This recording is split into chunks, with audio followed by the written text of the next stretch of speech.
وإن خير الحديث كتاب الله وخير الهدي هدي محمد صلى الله عليه وآله وسلم وشر الأمور محدثاتها كل محدثة بدعة وكل بدعة ضلال وكل ضلالة في النار.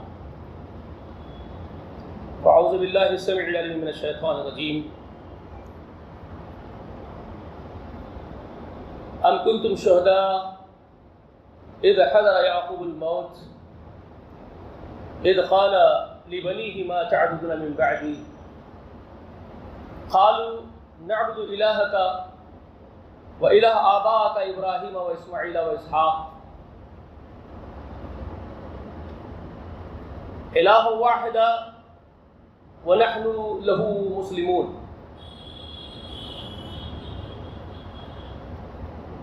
ہر قسم کی تعریف، حمد و ثنا، بڑائی و بزرگی اللہ وحدہ لا شریک کے لیے لائق و زیبا ہے. درود و سلام ہو تمام انبیاء و تمام مرسلین پر، اور خصوصاً اللہ کی انگنت رحمتیں و برکتیں نازل ہو ہمارے آقا نبی آخر الزمان محمد رسول اللہ صلی اللہ علیہ وآلہ وسلم پر.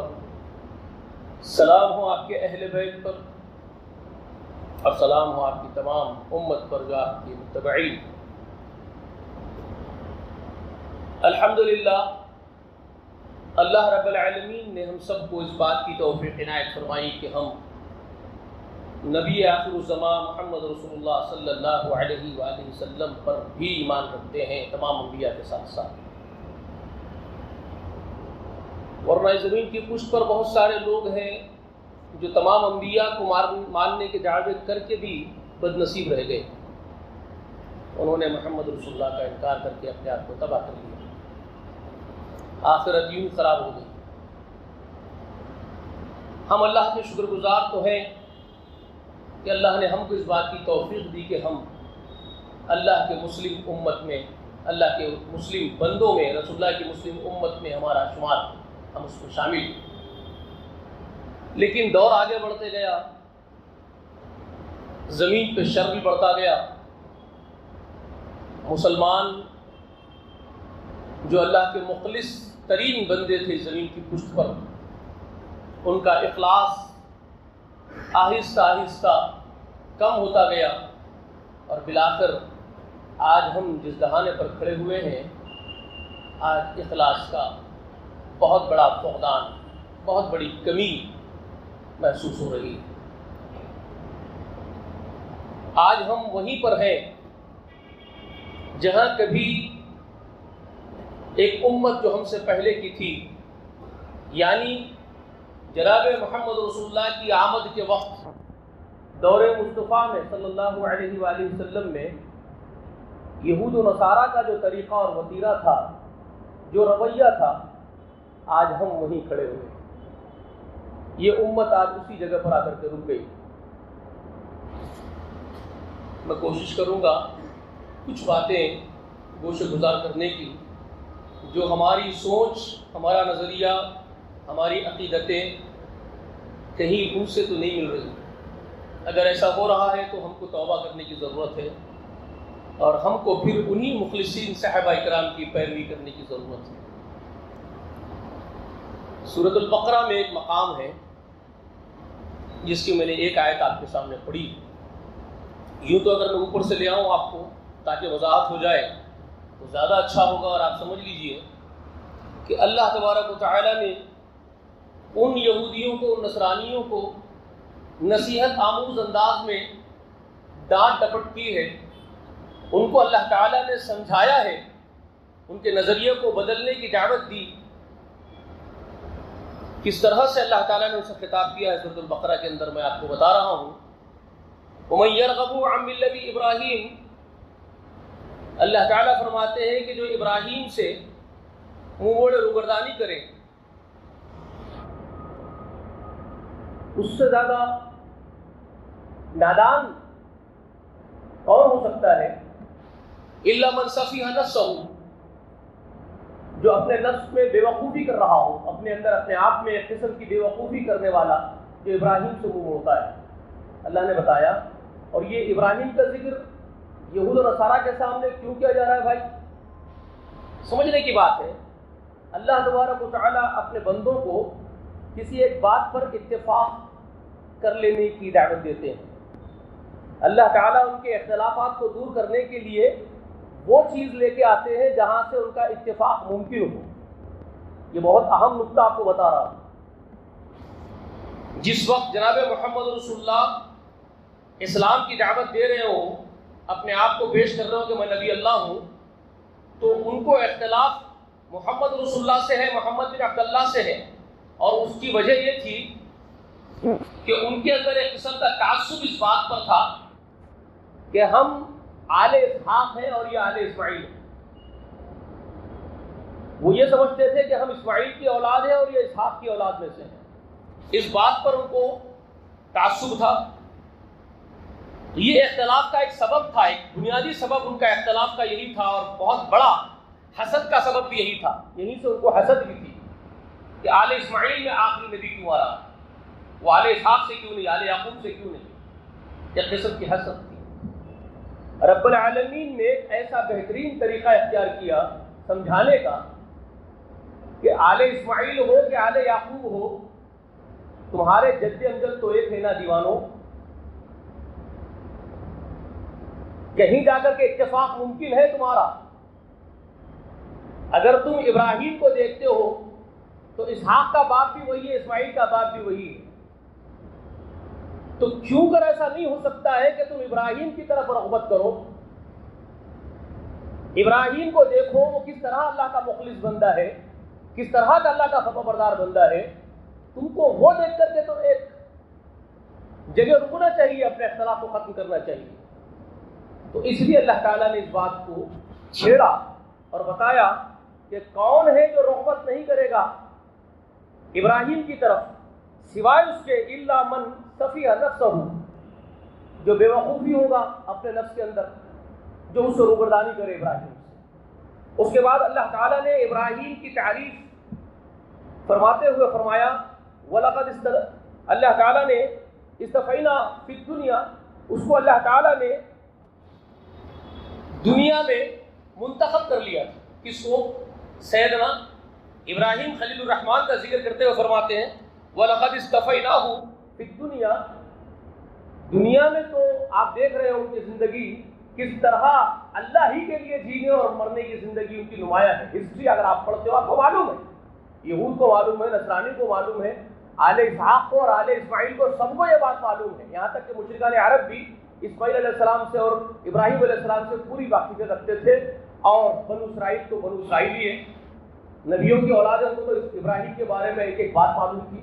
تو اللہ تعالیٰ نے اس کی خبر دیتے ہوئے فرمایا کہ تم ان کی دنیاوی زندگی دیکھتے ہو کہ اللہ نے تو ان کو منتخب کر لیا تھا. وہ کس قدر مخلص تھے، اللہ کے فرما بردار تھے. تم سے ڈھکی چھپی بات تو نہیں، تم جانتے ہو. اور پھر آخرت میں وہ انہو فی الآخرتی، اور پھر آخرت کے اندر ان کا معاملہ کیا تھا؟ لمن الصالحین، وہ اللہ کے بہت نیکوکار بندوں میں سے ایک بندہ ہے اللہ کا. اس کے بعد اللہ تعالیٰ فرماتے ہیں کہ اذ قال له ربه اسلم قال اسلمت لرب العالمین. دیکھو تمہارے باپ ابراہیم کا وتیرہ زندگی کا طریقہ کیا تھا. جب بھی اس کے پروردگار نے اس سے مطالبہ کیا کہ میرے یہ احکام آئے ہیں ابراہیم تیرے اوپر، تو تو فرمانبرداری اختیار کرتا ہے کیا میرے حکموں کی؟ تو اس نے فوراً کہا میں میرے پروردگار کے ہر حکم کا فرمانبردار ہوں، میرے لیے جو بھی حکم ہوگا اس در سے میں اس کو بہرحال بجا لاؤں گا، چاہے نتیجہ کچھ نکلتا ہو میرے لیے.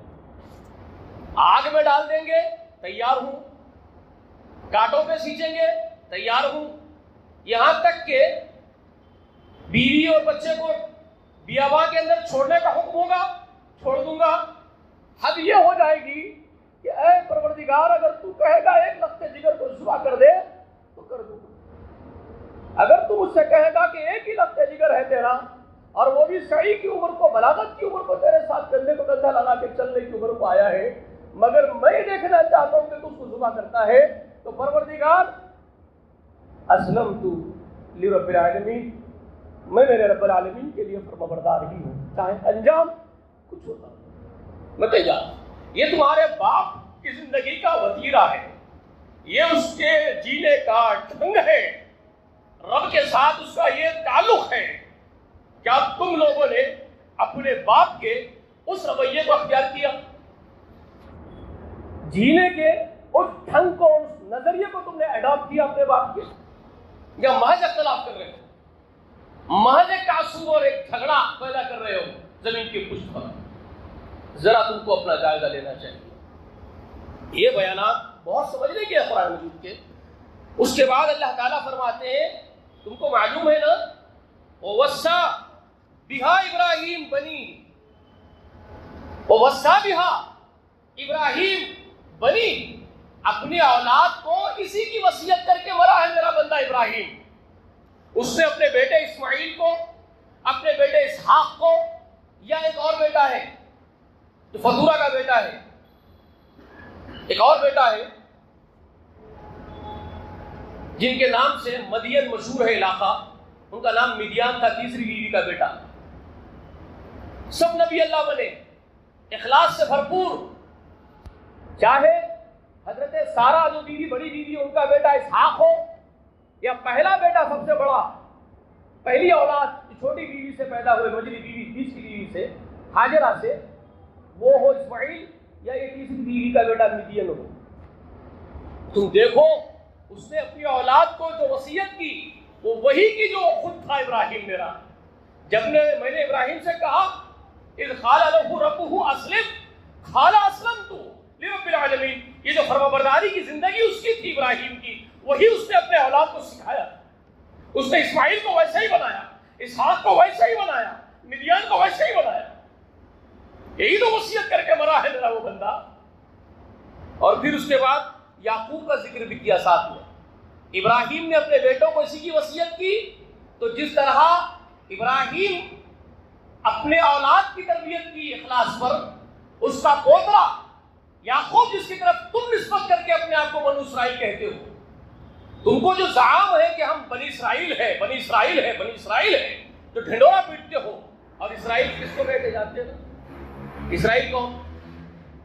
اسرائیل نام ہے یعقوب کا، اس لیے آل یعقوب اپنے آپ کو بنی اسرائیل کہتے ہیں، یعقوب کی اولاد۔ تو اللہ نے اس لیے دادا کے نام کے ساتھ، ابراہیم کے ساتھ، یعقوب کا بھی ذکر کر دیا۔ وَوَصَّى بِهَا ابراہیم بنیہ وَیعقوب، ابراہیم اور ان کا پوترا یعقوب بھی جس کی نسبت تم کرتے ہو، وہ بھی اپنے بچوں کو یہی تربیت کر کے مرا ہے۔ یعقوب بھی میرا بندہ اپنے دادا کے نقش قدم پر تھا، اپنے دادا کے قدم پہ قدم رکھتا تھا۔ یعقوب بھی میرا بندہ، یہ اللہ تعالیٰ بتا رہے بنو اسرائیل کو، تمہارے آباء اور اجداد جس کی طرف تم نسبتیں کر کے زعام رکھتے ہو اپنے اندر، تو وہ تمہارے آباء اور اجداد کی نصیحتیں، ان کی تربیتیں کہ تمہارے سامنے ہیں کہ تم کو فراموش کر رہے ہو، یہ یاد دلائے۔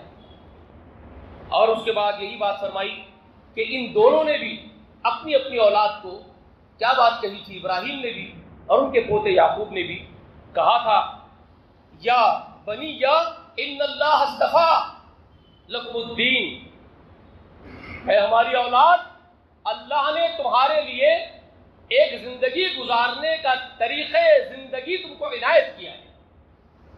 اللہ نے تمہارے لیے ایک قانون پسند کیا ہے، ایک دستور پسند کیا ہے، ایک تمدن، ایک دین اللہ تعالیٰ نے تمہارے لیے پسند کیا ہے۔ فلا تموتن الا وانتم مسلمون، فلا تموتن الا وانتم مسلمون۔ اور انہوں نے کہا اپنی اولادوں کو کھڑے کر کے مرتے وقت کہ اے ہماری اولادوں، ہمارے بچوں، ابراہیم نے اپنے بچوں سے، یعقوب اپنے بچوں سے کیا کہہ رہے ہیں کہ ہمارے بچوں، ہمارے لاڈلوں، اللہ نے تمہارے لیے ایک طریقے زندگی کو پسند کیا ہے، تم کو ایک دین کی حیثیت سے ایک دین عطا کیا ہے، تو خبردار تم لوگ پوری فرمانبرداری کے ساتھ اس کے اوپر جمے رہنا پوری زندگی کا رو۔ فلا تموتن الا وانتم مسلمون، خبردار تمہاری موت نہ آئے میرے بچوں مگر اس حال میں کہ تم اس کے مسلم، اس پروردگار کے فرمانبردار رہتے تھے۔ یہ تاکید کر کے مرے اپنی اولاد، اور اس کا حکم اللہ تعالیٰ نے اس محمد رسول اللہ کی امت کو بھی دیا ہے۔ سورہ آل عمران میں آپ نہیں پڑھتے؟ اتقوا اللہ، ایمان والوں سے کہا جاتا ہے حق تقاتہ ولا تموتن الا وانتم مسلمون۔ سورہ آل عمران میں اللہ تعالیٰ اس امت سے کہتا ہے یا ایھا الذین آمنوا اتقوا اللہ، اے ایمان لانے والوں، محمد رسول اللہ کو ماننے والوں، اللہ سے ڈرو، اتقوا اللہ حق تقاتہ، جیسے کہ ڈرنے کا حق ہے، ولا تموتن الا وانتم مسلمون، خبردار تمہاری موت نہ آئے مگر تم فرمانبردار رہتے ہوئے مرو۔ اور قرآن مجید میں یہ پچھلے واقعات کو ہمارے سامنے جو بیان کیا جاتا ہے اس کا سبب کیا ہے میرے دوستوں؟ قرآن، بذریعہ قرآن ہم لوگوں کو یہ کیوں سناتے اللہ تعالیٰ کہ دیکھو پچھلوں کو بھی یہ نصیحتیں ان کے آباء اور اجداد نے کی تھی، فلا تموتن الا وانتم مسلمون، اپنے بیٹوں سے کہہ رہا ہے، ابراہیم بھی اور یعقوب بھی، اور تم کو ہم بھی نصیحت کر رہے ہیں کہ ولا تموتن الا وانتم مسلمون، خبردار تمہاری موت بھی نہ آئے مگر اسلام کی حالت میں آئے، فرمانبردار بن کے مرو دنیا سے جاؤ۔ کیوں بھائی؟ اس کے سوا نجات نہیں ہے، اس کے سوا نجات کا ذریعہ نہیں ہے، راستہ نہیں ہے۔ تم اللہ کی محبت کے بلند بانگ دعوے تو کرو اور فرمانبرداری خود نہ کرو تو ممکن نہیں ہے کہ تمہاری نجات ہو جائے، کسی اور کے طفیل میں تم بخشے نہیں جاؤ گے، میں آگے بتاؤں گا آپ کو۔ اس کے بعد اللہ تعالی محمد رسول اللہ کے زمانے میں موجود جو اختلاف کر رہے ہیں محمد رسول اللہ سے، یہی آل یعقوب، چاہے وہ یہود کی شکل میں چاہے وہ نصرانیوں کی شکل میں، ان کے اندر یہ زعم باطل تھا کہ ہم یہ حق پر ہیں اور جنت میں ہم ہی جائیں گے، کوئی اور نہیں جائے گا۔ تو اللہ تبارک و تعالیٰ نے ان کو یہاں پر پھر جھنجھوڑا، ام کنتم شہداء اذ حضر یعقوب الموت، اب یہاں پر اللہ تعالیٰ فرماتے ہیں کیا تم لوگ اس وقت موجود تھے جب یعقوب کی موت کا وقت آیا، ملک الموت ان کی روح لینے کے لیے پہنچ گیا تھا، کیا وہ مرض الموت میں جب یعقوب تھے تو کیا تم موجود تھے؟ ام کنتم شہداء اذ حضر یعقوب الموت، ان لوگوں سے پوچھ رہے جو اس وقت جھگڑے کر رہے ہیں محمد رسول اللہ سے، اور پھر ان سے یہ کہا جا رہا ہے کہ اذ قال لبنیہ ما تعبدون من بعدی، جب میرا وہ غلام بندہ، میرا مخلص بندہ یعقوب ابراہیم کا پوتا اپنے بچوں سے، جو 12 بچے تھے ان کے جمع کر لیے، اور ان سے پوچھ رہے یعقوب کہ میرے لگتے جگرو، میرے لاڈلو، تم میرے بعد کس کی بندگی کرو گے؟ میں چلا جاؤں گا اس دنیا سے، میرا وقت آ گیا ہے، مرض موت میں ہوں، اب میں تو رخصت ہو رہا ہوں تم سے، مگر میرے بعد تم کس کی بندگی کرو گے؟ قالو، کہا ان بیٹوں نے، کیا کہہ رہے ہو؟ نعبد الہک و الہ آبائک ابراہیم و اسماعیل و اسحاق، وہ بچے اپنے باپ سے وعدہ کر رہے ہیں، آخری وقت اپنے باپ سے وعدہ کر رہے ہیں وہ اولاد، اور کہہ رہے وعدہ کرتے ہوئے ابا جی ہم عبادت کریں گے اس اکیلے معبود کی جس کی آپ اب تک عبادت کرتے رہے، ہم نے آپ کو دیکھا ہے، ہم نے جس اللہ کی عبادت پر آپ کو پایا ہے، ابا ہم آپ کے اسی معبود اللہ کی عبادت کریں گے، ہم اسی معبود کی عبادت کریں گے جس کی عبادت ابراہیم کرتے تھے، جس کی عبادت اسماعیل اور اسحاق کرتے تھے، ہم اسی کی بندگی کریں گے۔ اور کیا کہتے ہیں؟ وَنَحْنُ لَهُ مُسْلِمُونَ، یہ بچے کہہ رہے ہیں وَنَحْنُ لَهُ مُسْلِمُونَ، ابا ہم اس کے فرمانبردار بن کے رہیں گے، ہم اس کے مسلم بن کر کے رہیں گے، ہم اس اللہ کے فرمانبردار رہیں گے، اس کے مسلم رہیں گے۔ اللہ تعالیٰ یہ بنو اسرائیل کو یاد دلا رہے ہیں کہ تمہارے آبا اور اجداد نے ایک کمٹمنٹ کیا ہے، ایک وعدہ کیا ہے اپنے ہی آبا اور اجداد سے، اپنے باپ کے ہاتھ پہ ہاتھ رکھ کے وعدہ کیا ہے، ابا ہم عبادت اللہ کی کریں گے، ہم اس کے فرمانبردار رہیں گے، اس کے مسلم رہیں گے، یہ یاد دلایا گیا۔ اس کے بعد کہا اللہ تعالیٰ نے تلک امۃ قد خلت لہا ما کسبت ولکم ما کسبتم، یہاں نقطے ہیں، اہم نقطے ہیں، اہم پوائنٹس ہیں ہمارے لیے۔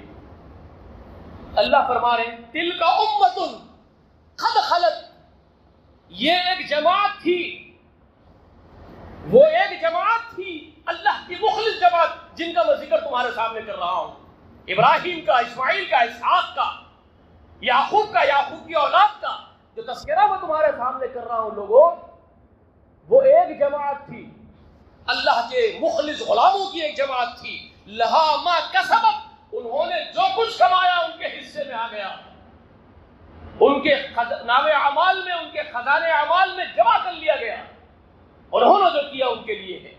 اور وَلَكُمْ مَا كَسَبْتُمْ، اب تمہارا معاملہ ہے، تمہاری زندگی کا وقفہ ہے جو تم کو کاٹنا ہے، تمہارا امتحان ہے، تم جو کرو گے تمہارے کھاتے میں آئے گا۔ وَلَكُمْ مَا كَسَبْتُمْ، جو تم کماؤ گے وہ تمہارے اعمال نامے میں لکھا جائے گا، تمہارے رجسٹر میں لکھا جائے گا۔ اس میں نکتہ کیا ہے میں آپ کو بتا رہا ہوں۔ ایک اہم بات جو اس کے بعد اختتام پر کہتے ہیں اس آیت کی اللہ تعالیٰ، جو آیت نمبر 134 ہے، اختتام پہ کہتے ہیں وَلَا تُسْأَلُونَ عَمَّا كَانُوا يَعْمَلُونَ، وَلَا تُسْأَلُونَ عَمَّا كَانُوا يَعْمَلُونَ، تم سے ان لوگوں کی بابت نہیں پوچھیں گے ہم جو جماعت گزر گئی تمہارے آبا اور اجداد، ہم ان کے اعمال کے بارے میں تم سے سوال نہیں پوچھیں گے، وہ کیا کر کے آئے تھے، وہ تو مخلص لوگ تھے، ہم نے تم کو بتا دیا وہ کیا تھے، انہوں نے تو وعدے لیے، وعدے کیے اللہ کی بندگی کریں گے، اللہ کی بندگی کرتے کرتے ہی مرے، وہ اپنا عمل لے کے گئے، اپنا توشہ لے کے گئے، اور تم اپنا عمل لے کے جاؤ گے، اپنا کام تم کر رہے ہو اور کرو گے، تمہارے ساتھ تمہارا حصہ ہوگا، ان کے بارے میں تم سے نہیں پوچھیں۔ اور یہ یاد رکھ لو ان کے طفیل میں تم بخشے بھی نہیں جاؤ گے، یہی تو زعم تھا نا ان کو، اسی لیے تو وہ کہہ رہے تھے نحنو ابناء اللہ واحباہ، ہم تو اللہ کی اولاد، ہم تو اللہ کے چہیتے، گویا اللہ کے وجود پر انہوں نے اپنی اجارہ داری کا قبضہ کر لیا، اپنی سوچ میں، اپنی دانش میں انہوں نے اللہ پر قبضہ کر لیا نا بھائی، اللہ پر انہوں نے، وہ کیا کہہ رہے ہیں، ہم اللہ کی اولاد ہیں، ہم اللہ کے چہیتے ہیں، اس لیے جو کچھ ہم کریں گے ہمارا کچھ بات میں باقی ہونے والا نہیں، ہم کچھ بھی کر سکتے ہیں، ہم آزاد ہیں، کیونکہ ہمارے آبا اور اجداد اللہ کے بہت نیک لوگ ہیں، تو ہم نیک لوگوں کے ساتھ ہیں، تو ہمارا کچھ نہیں بگڑے گا۔ تو اجارہ داری کا دعویٰ انہوں نے کیا اللہ کے اوپر، ایسا ہو سکتا ہے کیا؟ وَاتَّقُوا يَوْمًا لَا تَجْزِي نَفْسٌ عَن نَفْسٍ شَيْئًا وَلَا يُقْبَلُ مِنْهَا عَدْلٌ وَلَا تَنفَعُهَا شَفَاعَةٌ وَلَا هُمْ يُنصَرُونَ۔ اس سے پہلے گزر گئی وہ آیت ہے، اسی سورہ بقرہ میں آیت نمبر 123 میں اللہ تعالیٰ یہ بات فرماتے ہیں اس دن سے ڈرو جس دن کوئی نفس کسی نفس کے کام نہیں آئے گا، اس دن کسی سے کوئی فدیہ قبول نہیں کیا جائے گا، اس دن کسی کی سفارشیں کسی کو کام نہیں دے گی، اور کوئی کسی کی مدد کے لیے آگے نہیں آئے گا، اس دن سے ڈرو۔ اور یہ کیوں کہنا پڑا؟ اس کے بعد آپ دیکھتے ہیں 124 آیت کریمہ میں اذ ابتلیٰ ابراہیم ربہ بکلمات فاتمہن کہہ کر کے ذکر کرتے ہیں، تمہارے باپ ابراہیم کو تو تمہارے رب نے آزمائشوں میں ڈال کر کے آزمایا ہے، وہ تو ہر آزمائش میں کھڑے اترے اللہ کی، تب جا کے ان کے مرتبے بلند ہوئے ہیں۔ قال انی جاعل للناس اماما، تب کہا ان سے کہ تیرا رب تجھے امام بناتا ہے پورے انسانوں کا، اس سے پہلے تو نہیں ہوا نا، آزمائے گئے نا وہ بھی، تو تم کیا سمجھ رہے ہو صرف نسبت کر کے بچ جاؤ گے ابراہیم کی اور یعقوب کی اور اسحاق کی؟ ایسا نہیں ہوگا۔ واتقوا یوما لا تجزی نفس عن نفس شیئا، کوئی کسی نفس کے کام نہیں آئے گا۔ اس بات کو اگر سمجھنا چاہتے ہو تو جاؤ سورہ لقمان پڑھو، سورہ لقمان میں اللہ تعالیٰ غالباً 33 آیت کریمہ لقمان میں ہے، یا ایھا الناس اتقوا ربکم، اے انسانوں اپنے پروردگار سے ڈرو۔ اس دن اب باپ اپنے بیٹے کے ذرا بھی کام نہیں آئے گا، اور بیٹا ایک چیز بھی اپنے باپ کی خطاؤں میں سے، گناہوں میں سے ہٹا نہیں سکے گا۔ اور قرآن میں یہ تو بہت سارے جگہ پر اللہ تعالیٰ نے کہا لا وازرۃ وزر اخری، کئی جگہ آیا، کوئی اٹھانے والا بوجھ کسی کا بوجھ نہیں اٹھائے گا، ہر ایک کو اپنا اپنا حساب دینا ہے۔ تو آپ یہ جو نسبتیں رکھتے ہو ابراہیم اور اسحاق کی اور یعقوب کی اور سمجھ رہے ہو کہ بچ جاؤ گے، تو نہیں ہوگا۔ ہمارے لیے نقطہ کیا ہے؟ دیکھیں آج ہم بھی اسی طرح فرقوں میں بٹے ہوئے ہیں، اور ہم بھی آج اسی قسم کا ایک عقیدہ اپنے اندر چھپائے ہوئے ہیں کہ ہم یہ سمجھ رہے ہیں کہ اللہ کے اوپر ہماری اجارہ داری ہو گئی، اللہ پر ہمارا قبضہ ہو گیا ہے۔ ہر جماعت کا یہ خیال ہے کہ یہ جماعت اللہ کے ساتھ وابستہ ہے تو یہ جماعت اللہ کی چہیتی اور لاڈلی ہے اور یہ بچ جائے، اس کو آزادی ہے کچھ بھی کرنے کی۔ ہم اپنے اعمال سے یہ ظاہر کر رہے ہیں، اگرچہ کہ زبانوں سے نہیں کہتے، ہم اگرچہ کہ زبانوں سے ایسا نہیں بولتے جیسے یہود بولتے تھے، نصرانی بولتے تھے، لیکن ہمارے اعمال، ہماری پریکٹس یہی بتا رہی ہے کہ ہم اس زعم باطل میں مبتلا ہو چکے ہیں، اور ہم سمجھ رہے ہیں کہ ہم کچھ بھی کریں گے، فرقے بڑھ گئے، جبکہ ہمارے آبا اور اجداد نے کبھی یہ کام نہیں کیا۔ اس طرح فرقوں کی نسبتیں ہمارے آبا اور اجداد نے کبھی نہیں کی۔ ایک بات میں پوچھوں، کسی کے پاس جواب ہے؟ کیا اللہ کے رسول صلی اللہ علیہ وآلہ وسلم نے اپنے آخری وقت خطبہ حجۃ الوداع میں رسول اللہ نے یہ بات نہیں کہی تھی کلکم من آدم وآدم من تراب؟ کیا رسول اللہ نے یہ بات نہیں فرمائی تھی؟ کیا محدثین اس کو جمع کر کے صحیح سند کے ساتھ ہم تک نہیں پہنچائے؟ رسول اللہ نے یہ فرمایا تھا کلکم من آدم وآدم من تراب، اے آدم کی اولادوں. رسول اللہ فرما رہے اس دن کھڑے ہو کر کتنا جامع خطاب ہے وہ، کتنی اوپر اٹھے رسول اللہ. ذرا سوچو رسول اللہ صلی اللہ علیہ وسلم کی بلندی کو دیکھو، کہاں کھڑے ہو کر کے بات کر رہے ہوں گے رسول اللہ، کہاں آپ کا تھنک ٹینک ہے؟ پوری انسانیت کو خطاب کر رہے ہیں. آدم کے ایک ایک بیٹے ایک ایک بیٹی کو جو قیامت کی صبح تک پیدا ہوگا، ایک آخری بیٹا ایک آخری بیٹی، وہ بھی مخاطب ہے رسول اللہ کے خطاب میں، وہ بھی رسول اللہ کے خطاب میں مخاطب تھے. فرما رہے تم سب آدم سے ہو اور آدم مٹی سے ہے، تمہاری حقیقت صرف ایک مٹی ہے اور تمہاری اصل آدم ہے. تم سب عیال اللہ ہو، تم سب عیال اللہ ہو، اللہ کا کنبہ ہو. اے آدم کے بیٹوں اور بیٹیوں، تم میں کوئی ایک دوسرے کے لیے اجنبی نہیں ہو، تم ایک کنبہ ہو، ایک باپ کی اولاد ہو، ایک ماں حوا کے بچے ہو، ایک باپ آدم کے بچے ہو، تم ایک ہو. جو نبی پوری انسانیت کو جوڑنے کی بات کرتا ہے، اس نبی کے امتیوں کا ذہن یہ ہو کہ وہ توڑنے کا ذہن رکھے. سوچو، ہم برخودار فتوے دے رہے ہیں لوگوں کو، ہر ایک کو فتوے دے رہے ہیں، ارے وہ خارجی، ارے وہ بدعتی، ارے وہ مشرک. آپ کا ذہن معلوم ہوتا ہے یہاں سے، آپ کی سوچ معلوم ہوتی ہے یہاں سے کہ آپ بانٹنے میں بلیو کرتے ہیں، توڑنے میں یقین رکھتے ہو، آپ جوڑنے والی ذہنیت کے لوگ نہیں. اور یہ کس سے کہتے ہیں آپ؟ رسول اللہ کس سے کہہ رہے ہیں؟ رسول اللہ ایک ایک آدمی کی اولاد سے کہہ رہے ہیں کہ تم سب آدمی کی اولاد ہو، تم سب آدمی ہو، آدمی کی اولاد ہو، اور آدمی مٹی سے ہے، تمہاری اصل مٹی سے ہے، تمہارا باپ ایک ہے آدم. رسول اللہ پورے انسانوں کو جوڑنا چاہتے ہیں اور آپ مسلمانوں کو آپس میں توڑنا چاہتے ہیں. آپ تو مسلمانوں ہی کو توڑ دینا چاہتے ہیں. آپ تو جماعتوں کے نام پہ، مسلکوں کے نام پہ، منہجوں کے نام پہ جھگڑتے ہو اور اپنے آپ کو الگ تھلگ کرتے ہو دوسروں سے، اور دوسروں کو اپنے سے الگ کرتے ہو، دوسروں کو اپنے سے الگ کرتے ہو. کیا یہ ممکن ہے؟ محمد رسول اللہ کے چہیتے ایسا کریں گے؟ اگر کوئی ایک بندہ کسی کے سوال کا جواب دیتے ہوئے بولتا ہے کہ بھائی لوگوں کیوں اپنے آپ کو بریلوی، دیوبندی، سلفی کہتے ہو، کیا برا بولتا ہے؟ کوئی ایک سمجھدار آدمی ہے، اس کو اگر کچھ خودباری حاصل ہے، کچھ دانشمندی حاصل ہے، وہ بہت سارے لاکھوں لوگوں کے جواب دیتا ہے، اسلام کی خوبیاں لوگوں کے سامنے بیان کرتا ہے. ہاں، عالم کسی مدرسے سے بڑا ہوا نہیں ہو سکتا ہے، نہیں ہوں گا، نہیں ہے، اس کا اعتراف ہے. آپ کے نزدیک عالم وہی ہے جو آپ کے مدرسے میں آ کے بیٹھ جائے.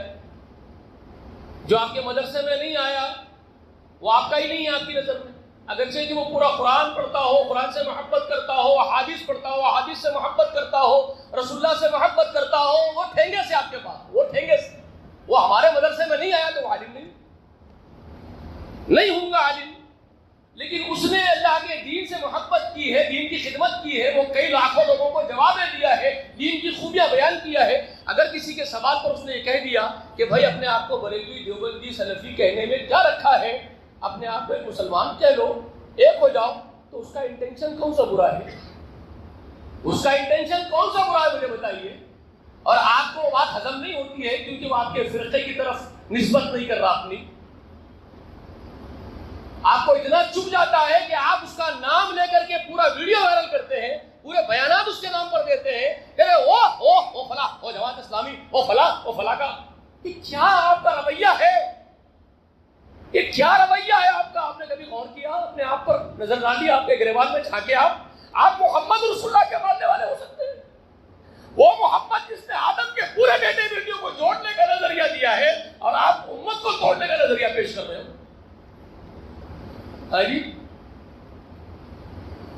آپ نے قرآن کو سمجھا نا؟ یہاں اللہ نے ذکر کیا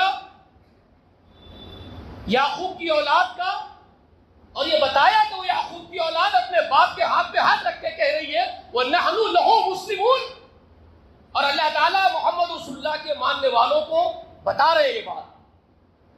اللہ تعالیٰ زام سے یہ بات بتا رہے ہیں کہ دیکھو تمہارے آبا اور اجداد نے کہا کہ ہم اس کے مسلم فرمانبردار بندے ہیں اس اللہ کے.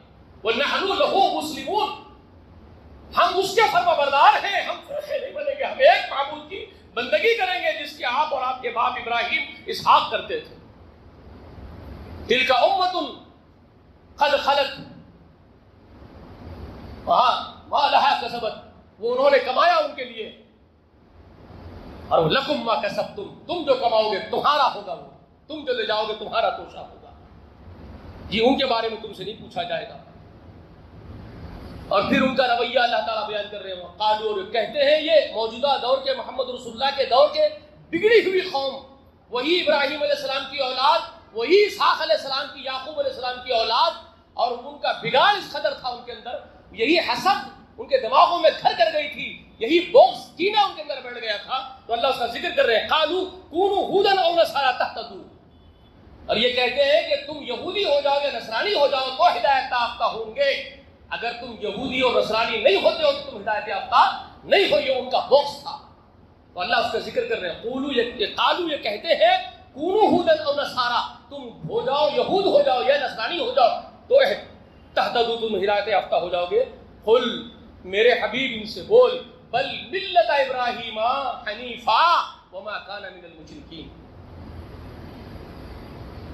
قل بل ملت ابراہیم، نجات صرف ابراہیم کی زندگی کے طریقے پر ہے. ان سے کہہ دے میرے حبیب، نہیں ہے یہودی اور نصرانی بننے میں نجات. نجات ہے تو ابراہیم کو فالو کرنے میں ہے، ابراہیم کے طریقے پر چلنے میں ہے نجات. یہ ان سے کہہ دو آپ. یہ کہلوایا گیا. اور وما کان من المشرکین، وہ اللہ کے ساتھ شریک نہیں کرتا تھا. قولوا آمنا باللہ وما انزل الینا وما انزل الی ابراہیم واسماعیل واسحاق ویعقوب والاسباط وما اوتی موسیٰ وعیسیٰ وما اوتی من نبیون من ربہم. اب یہ تمام ذکر اللہ تعالیٰ فرما رہے ہیں کہ نصیحت کر رہے ہیں اے محمد کے ماننے والوں، خود محمد رسول اللہ، تم بھی اور تمہاری امت کا کام یہ ہے کہ تم لوگ کہو قولوا آمنا باللہ، ہم اللہ پر ایمان لے آئے، وما انزل الینا، اور جو ہماری طرف نازل کیا گیا ہے اس پر ایمان لائے، وما انزل الی ابراہیم واسماعیل واسحاق والاسباط ویعقوب والاسباط، اور ہم ابراہیم، اسماعیل، اسحاق، یعقوب، ان کی اولادوں کی طرف جو کچھ اترا ہے آسمان سے ہم سے پہلے بھی، ہم ان سب پر بھی ایمان لے آئے. وما اوتی موسیٰ وعیسیٰ، اور جو موسیٰ کو دیا گیا، جو عیسیٰ کو دیا گیا، اور وما اوتی من نبیون من ربہم، اور تمام نبیوں کو جو دیا گیا ان کے رب کی طرف سے، ہم ان سب پر ایمان لائے. لا نفرق بین احد منہم، ہم ان میں سے کسی ایک میں بھی ایمان لانے میں فرق کرنے والے نہیں ہیں.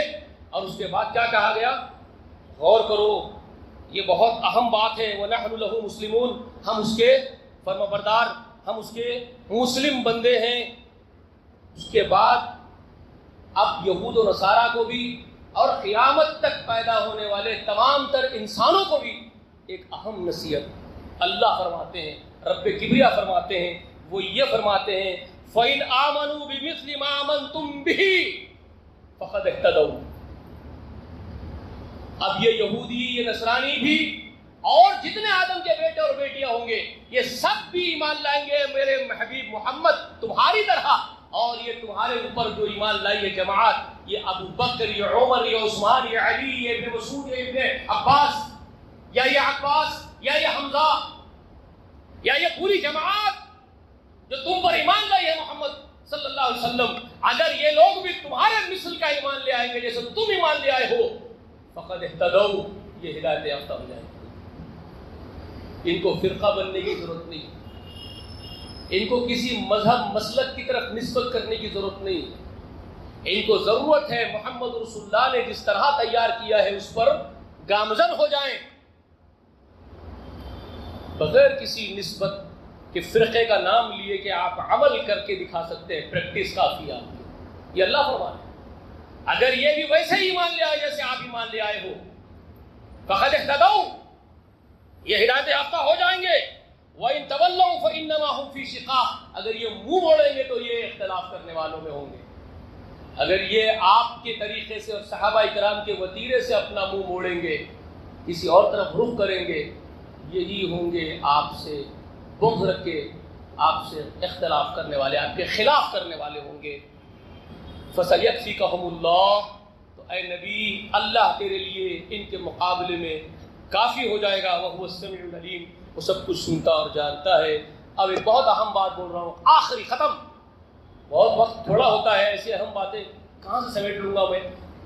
صبغۃ اللہ ومن احسن من اللہ صبغہ نحن له عابدون. اللہ کا رنگ اختیار کرنا میرے حبیب، اور صحابہ سے کہا جا رہا ہے اللہ کا رنگ اختیار کرنا. اور یاد رکھو اللہ سے اچھا رنگ کس کا رنگ ہے، اور ہم اس کے عابد ہیں، ہم اس کے بھکت ہیں، ہم اس کے غلام ہیں، اس پروردگار کے جس نے اپنے رنگ میں ہم کو رنگا ہے. اور وہ اللہ کا رنگ کیا ہے میرے بھائی بتاؤ کیا ہے وہ اللہ کا رنگ؟ اللہ کا رنگ ہے سب سے پہلی چیز. اللہ کے رنگ میں اللہ غیرت مند ہے، اللہ حمیت والا ہے، وہ اپنا شریک کسی کو برداشت نہیں کرتا. آپ اس رنگ میں رنگو، آپ بے غیرتی کو چھوڑو، حمیت پیدا کرو، اپنے اندر غیرت مندی پیدا کرو. یہ اللہ کا رنگ ہے. آپ بے غیرت بے حمیت نہ ہو جاؤ زمین کی پشت پر. آپ تو بے غیرت ہو، عہدوں کی لالچ میں بے غیرتی دکھاتے ہو، ایک دوسرے کو ننگے کر لیتے ہو، رسوا کر لیتے ہو. چند عہدوں کے لیے، چند شہرتوں کے لیے تم بے غیرت اور بے حمیت بے ضمیر بن جاتے ہو. یہ اللہ کا رنگ ہے. اللہ کا رنگ عفو و درگزر، صبر، تحمل، برداشت، حلم. اللہ حلیم ہے، اللہ عظیم ہے، اللہ حلیم ہے، اللہ لطیف ہے، اللہ خبیر ہے، اللہ عفو ہے، اللہ کریم ہے. تم بھی کرم کرنا جانتے ہو، تم بھی رحم کرنا جانتے ہو، تم بھی عفو درگزر کی صفت رکھتے ہو. وَمَنْ أَحْسَنُ مِنَ اللَّهِ صِبْغَةً، اللہ کے رنگ سے اچھا رنگ کس کا ہے؟ کس کا ہے؟ نحن له عابدون، ہم اس کے ہیں غلام، اس کے ہیں بندے، ہم اس کے عابد ہیں، اس کی بندگی کرتے ہیں، اس کا رنگ اختیار کریں گے، ہم اس سے تعلق رکھیں گے. بھائی آپ کو مخلوق کی پڑی ہوئی ہے، انہوں کیا بولتے، ان سے کیا ملتا، انہوں کیا کر دیتے، انہوں نہیں آن دیتے، انہوں نہیں آن دیتے. آپ کو بڑی پریشانی. ساری دنیا آپ کے خلاف ہو جائے تو آپ کا کیا بگڑا؟ اگر آپ کا رب آپ سے راضی ہو گیا تو سب کچھ مل گیا نا بھائی. آپ کا رب ہی راضی نہیں ہوا، ساری دنیا راضی ہو جائے گی تو آپ کیا لے جائیں گے مجھے بتائیے. ساری دنیا والے بھی آپ کو سر پہ اٹھا کے پھریں گے اور رب آپ کو اٹھا کے پھینک دے گا تو آپ کامیاب کہاں سے ہوئے؟ کس کا رنگ اختیار کرنا چاہتے ہو؟ اللہ کا رنگ اختیار کرو. قُلْ أَتُحَاجُّونَنَا فِي اللَّهِ، تم اللہ کے بارے میں جھگڑتے ہو ہم سے.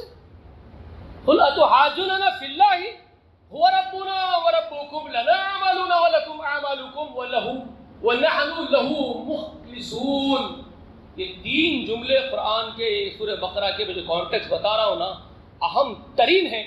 نحن له مسلمون، نحن له عابدون، نحن له مخلصون. ہم اس کے فرما بردار ہیں، ہم اس کے غلام، اس کے بندے ہیں، ہم اس کے لیے مخلص ہیں، اخلاص، صرف اس کے لیے جیتے ہیں، صرف اس کے لیے مرتے ہیں. یہ تین ورڈنگ جو قرآن استعمال کرتا ہے، نحن له مسلمون ایک، نحن له عابدون دو، نحن له مخلصون. یہ ڈالو اپنی زندگی میں، اللہ تمہارا ہو جائے گا انشاءاللہ. وہ اپنی رحمتیں نچھاور کرے گا، وہ چاہتا ہی ہے. آپ کہاں جھگڑوں میں پڑے ہوئے ہیں، کہاں فرقوں میں پڑے ہوئے ہیں؟ نکلو، اوپر اٹھو ان سے. اور یاد رکھو آدم کے سب بیٹے بیٹیاں ایک خاندان ہے، عیال اللہ ہے، ایک کنبہ ہے. رسول اللہ نے آپ کو سبق دیا، اس سبق کو پکڑو. اللہ سے میری دعا ہے کہ اللہ مجھے اور ہم سب کو اس بات پر عمل کرنے کی توفیق عنایت فرمائے. جب تک زندہ رکھ اللہ، ایمان کے ساتھ زندہ رکھ، وفات ہو تو ایمان پر ہو. آمین. وآخر دعوانا الحمد للہ رب العالمین.